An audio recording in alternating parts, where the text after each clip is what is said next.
Blur Channel low budget លើកនេះមកទាំងសែតតែម្ដងតែដល់គ្នា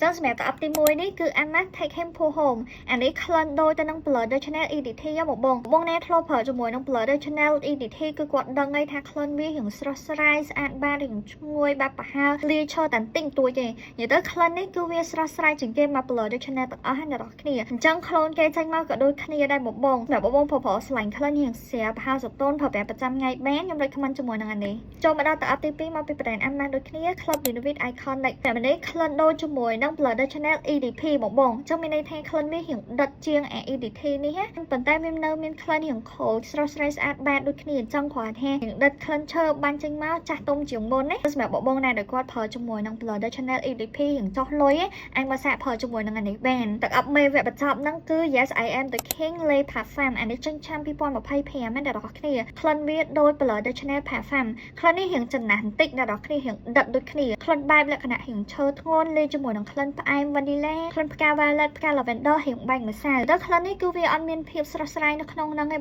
បងចឹងសម្រាប់បងណាដែលគាត់ចូលរួមកម្មវិធីតូចធំអាចជ្រើសរើសជាមួយនឹង Yes I Am The King Lay Parfum នេះបានអូខេចឹងសម្រាប់បងណាដែលគាត់ចាប់អារម្មណ៍ជាមួយនឹងតាប់ទាំង3នេះអាចទៅ Pay Affirmation បានទៅនេះថាតម្លៃធូរថ្លៃតែម្ដងអ្នកនរគ្នាអានេះខំ$50ទេចឹងសម្រាប់បងចង់បាន Complete Pay Affirmation